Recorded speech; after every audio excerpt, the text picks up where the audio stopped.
রাজারহাট নিউটাউনে পুনর্গণনার দাবি তৃণমূল প্রার্থী তাপস চট্টোপাধ্যায়। ইতিমধ্যেই শুরু হয়েছে পুনর্গণনা, 3টি রাউন্ডের পুনর্গণনা শুরু হয়েছে।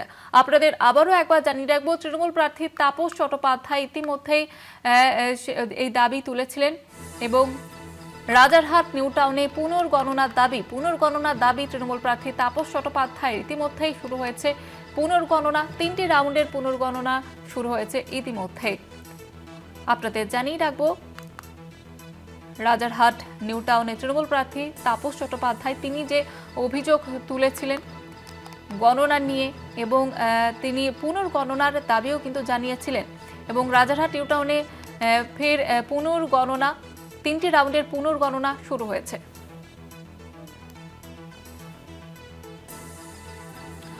আমাদের প্রতিনিধি সত্যসুন্দর ভট্টাচার্য রয়েছেন আমাদের সঙ্গে টেলিফোন লাইনে।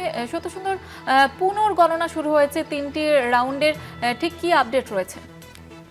দেখো, রাজারহাট নিউটাউন বিধানসভায় কালকে গণনার পর দেখা যায় যে সেখানে কিন্তু তৃণমূল কংগ্রেস প্রার্থী তাপস চট্টোপাধ্যায় তিনি সেখানে পুনর্গণনার দাবি জানিয়েছেন। তার কারণ 17 রাউন্ড গণনার পর তিনি 323 ভোটে লিড করছিলেন, এমনটা কিন্তু জানা গিয়েছিল এবং পরবর্তী সময়ে কিন্তু এই গোটা বিষয়টি নিয়ে তিনি দাবি করেন যাতে পুনর্গণনা করা হয়।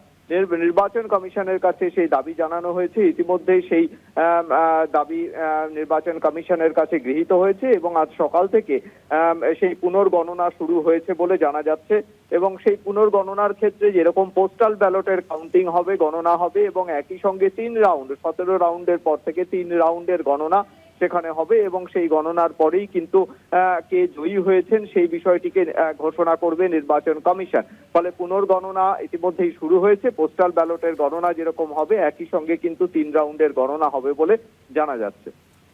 একেবারে ধন্যবাদ জানাবো সত্যসুন্দর।